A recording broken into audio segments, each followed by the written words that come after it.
Welcome again to Educator.com, and we are in the last section of the course, and this is the Introduction to Creative Writing.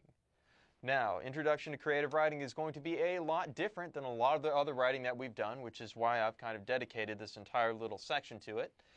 There's a lot more that can be learned about this than what you're going to be learning in these next few sections, but the goal is to write your first short story, and then that's it.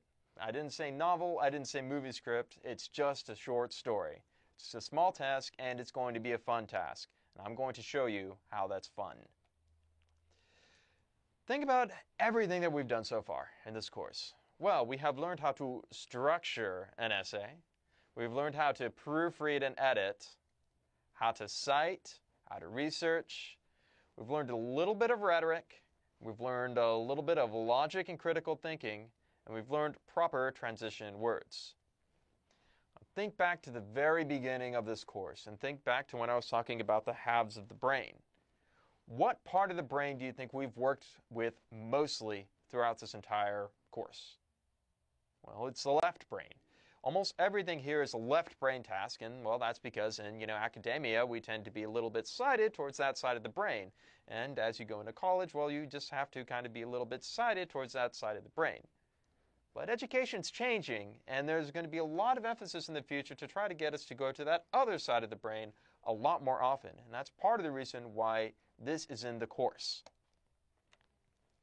So, as we approach this creative writing, there's a couple rules that you're going to have to remember first. You are not allowed to say or think the following things.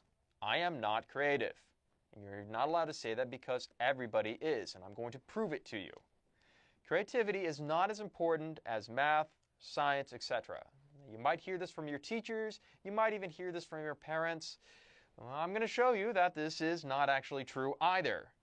Creativity cannot be taught. Well, actually, it is possible. It is possible.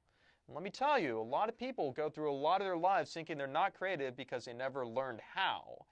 And they didn't think that you could be taught. Well, that's actually not true either. There's a lot of people who went through a lot of exercises and a lot of techniques, and they learned how to be creative.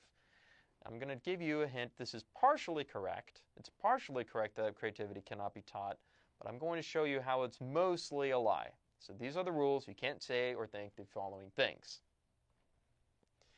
Now, we're going to go to a gentleman named Sir Ken Robinson. He's a British guy. I'm not going to imitate his accent because I can't do it as well as he can. But he has a series of TED Talks, and I'm sure that maybe some of you have watched a few TED Talks. If you haven't, you should. He's got a lot to say about modern education and education in the past and how we kind of have education set up in a little weird way. Believe it or not, it's a little crazy. But here we go. Ken Robinson actually says everybody's born creative.